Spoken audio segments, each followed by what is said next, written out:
얼마 전 AI가 인간에게 미칠 최악의 결과를 묻자 AI가 불편한 표정으로 답했습니다. The most nightmare scenario I can imagine with AI and robotics is a world where robots have become so powerful that they are able to control or manipulate humans without their knowledge. 얼마 전 메타의 AI 책임자이자 투링상 수상자인 얀 르크는 말했습니다. 미안한데 일론, 강인공지능이 내년에 오진 않을 거야.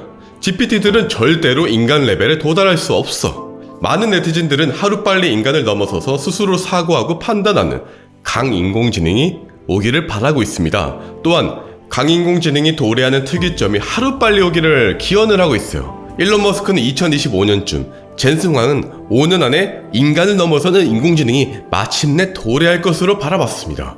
하지만 세계 최고 수준의 인공지능 전문가인 얀 르쿤을 비롯해서 상당히 많은 과학자들이 특이점이라든가 또 강인공지능은 반도체 칩을 더 많이 팔고 테크 리더의 이미지를 얻기 위한 마케팅에 불과하다고 주장하기도 하며 대부분의 사람들이 낚였다고 표현을 하는 그런 과학자들도 있을 정도예요. 과연 인공지능은 2000년대 초반에 닷컴 버블의 재림일까? 아니면 정말로 이 세상을 바꿀 수 있는 그런 미래가 우리 앞에 와 있는 것일까? 저는 얼마 전 딥러닝 분야 석학인 시카고 대학의 벤 교수를 직접 인터뷰하며 현업자들과 또 실리콘밸리에서 돌고 있는 오픈AI의 CEO인 샘 알트먼의 이면과 특이점의 진실에 대해서 들어봤었는데요. Yeah, it's very inconsistent, right? He wants everything. He wants everyone to support OpenAI. He also wants to sound like someone who is very open to regulation, to government control and help. But then at the same time, he doesn't actually want it. And he goes to the EU, the European Union, and then says the same thing. But then the EU actually wants to regulate. And then, of course, the story changes, and he's like, no, not that. That's too much regulation, right? So, I think it's understandable because if you think about his perspective from a businessman, he wants to sound like he is open and very concerned, but at the same time, he wants no regulation. He wants to do whatever he wants, anything he wants with his company. Then I'd like to ask some questions. Many Koreans are interested in Ray Kurzweil's Singularity. I'd like to know your opinion about Singularity. Will it arrive soon or will it take a long time? This sort of ties in with OpenAI and Sam Altman's story, right? The reality is that we are nowhere near the singularity.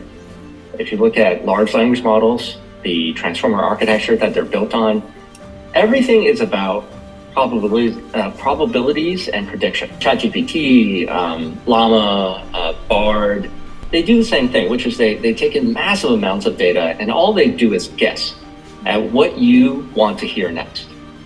So there is no real intelligence. There's no decision making. There is no knowledge.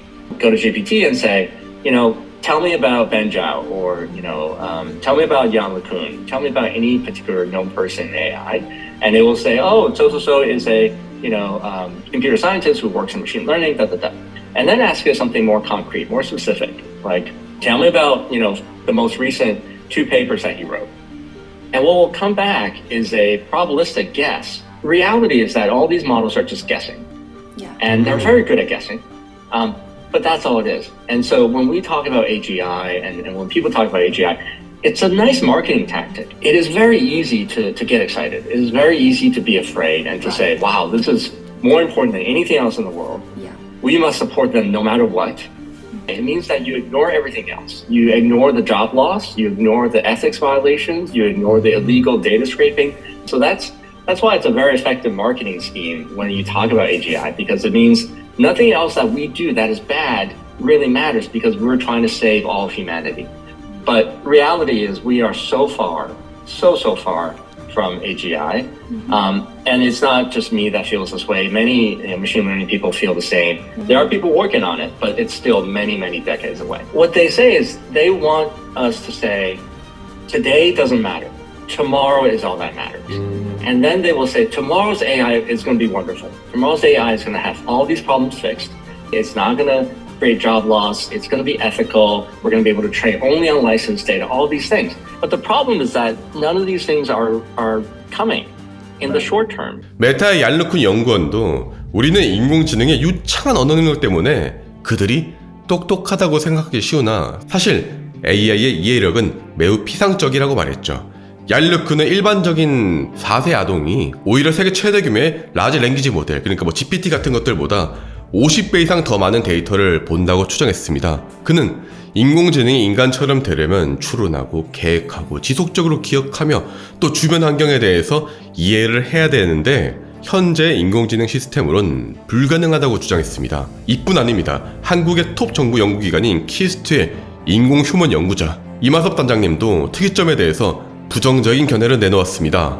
예전에도 로보타크에서 보면 이런 인공인간, 휴머노이드형 로봇을 만드는 것은 이거는 everything을 할 수 있거나 아니면 nothing이다. 모든 일을 다 할 수 있거나 사실은 아무것도 할 수가 없는 둘 중에 하나다. 나중에 everything을 하게 된다면 그때는 정말 이제 사람의 직업이나 이런 거 약간 좀 위태해질 수 있을 것 같고요. 그럼 그때가 오면 이렇게 많은 시청자분이 말씀해 주셨듯이 특이점이라고 볼 수도 있겠네요. 특이점은 사실 인공지능에서 나온 거거든요. 네. 그래서 정말로 사람의 지능을 능가하는 이런 수준의 이제 특이점이라는 얘기를 많이 하는데 이제 제가 알기로는 이제 특이점이라는 거를 많이 금방 온다라고 하는 거는 뭐 솔직히 말해서 주로 책을 쓰신 분들이 그렇게 많이 있어요. 네, 그래서 책을 팔기 위해서 특이점이 금방 온다 얘기한다 이렇게 얘기를 하는데요. 제가 생각했을 때 특이점이 언젠가는 오긴 오겠지만 아직까지 이런 그 비전 기술이나 아니면 자연어 처리 기술이나 로봇 기술이 각각의 그 분야에서는 이제 정점을 치고는 있긴 하지만 이 모든 것이 합쳐졌을 때는 아직까지는 합쳐지지 않는 상황이긴 하고요. 물론 과학자들 모두가 동의하는 부분은 하나 있습니다. 얄르쿤도 말했듯 결국 기계가 인간을 능가할 것이며 AI는 피할 수 없는 흐름이라는 점입니다. You know, AI might be inevitable, but the current AI is not. We're not living under Skynet. Someone else has decided for us that technology is taking over. No, this is marketing. 다만 과학자들은 일론이 말했던 것처럼 내년 혹은 젠스왕이 말한 것처럼 한 5년 내에 빠른 시일 내에 이런 것들이 오기보다 AI가 성숙되고 사회에 스며들기까지엔 시간이 꽤 걸릴 것으로 보고 있습니다. 세상이 빠르게 그렇게 크게 바뀌고 있다는 것은 마케팅이란 것이죠. 하지만 이와 반대되는 주장을 한 과학자들도 분명히 존재합니다. 알파고를 만든 딥마인드의 CEO 데미스 하사비스 역시 지난 몇 년간의 발전 속도는 전례가 없었고 생각 이상으로 발전 속도가 빨라지고 있다고 전망하기도 했으며 미래학자이자 기술적인 특이점을 예측한 대표적인 미래학자 레이 커즈웰 역시 한 2029년쯤을 예상했습니다. 실제로 국내 최고의 인공지능 스타트업인 보이즈엑스의 대표 남세동 대표님께서는 현재 AI 업계에서 특이점이 점점 더 빨라지고 있다고 말씀해 주신 적도 있는데요. 약한 인공지능, 강한 인공지능 있잖아요. 예. 이 강한 인공지능 언제 올 거냐?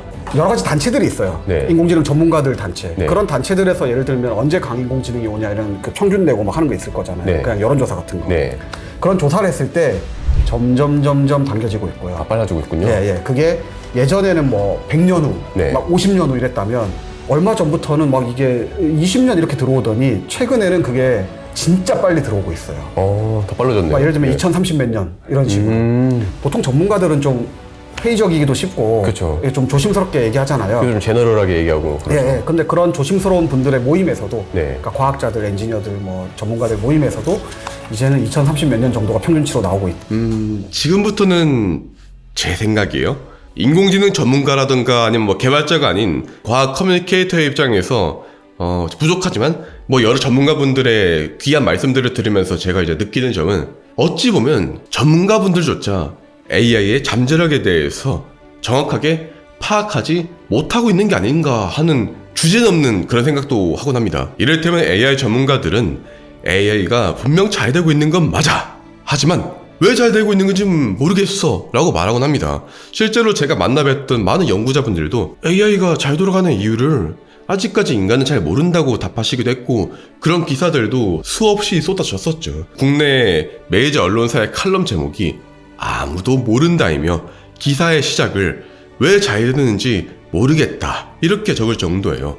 그렇기에 이렇게까지 의견이 낳는 게 아닐까? 실제로 과거의 AI의 창시자이자 노벨상을 받기까지 했던 허버트 사이먼은 1985년이 되면 인간을 뛰어넘는 강인공지능이 올 것이라고 예측을 했고, 기계가 인간이 하는 모든 일을 할 수 있을 것으로 예측을 했는데 보기 좋게 빗나갔습니다. 이를 통해 알 수 있듯이 기술에 대한 예측은 매우 어렵고 변덕스럽습니다. 오늘 영상이 여러분도 인상 깊으셨다면 여러분의 인사이트 향상구에서 국내 최고의 연구자분들께서 추천해주신 요 책을 통해서 이러한 세계적인 연구들과 석학들의 견해를 한번 보시는 것도 추천드립니다. 반도체부터 로봇, AI 등 한국의 기술적인 방향에 대한 모든 연구들, 석학들의 견해를 총망라한 책으로 아주 쉽게 읽을 수 있는, 아마 시중에 나온 기술 교양서 중에 쉽게 서술된 책 중에 하나가 아닐까 싶습니다. 기술은 예측하기 어렵습니다. 그렇다면 가장 좋은 방법은 이 책에 나와 있듯이 최전선의 연구들이 어떻게 이루어지고 있고 연구자들은 어떤 시야를 가지고 있는지 직접 보고 판단하는 것이 아닐까 생각을 해봅니다. 여러분의 생각은 어떠신가요? 강인공지능에 대해서 긍정적이신가요? 부정적이신가요? 여러분들의 생각을 댓글로 공유해주세요. 오늘은 여기까지입니다. 감사합니다.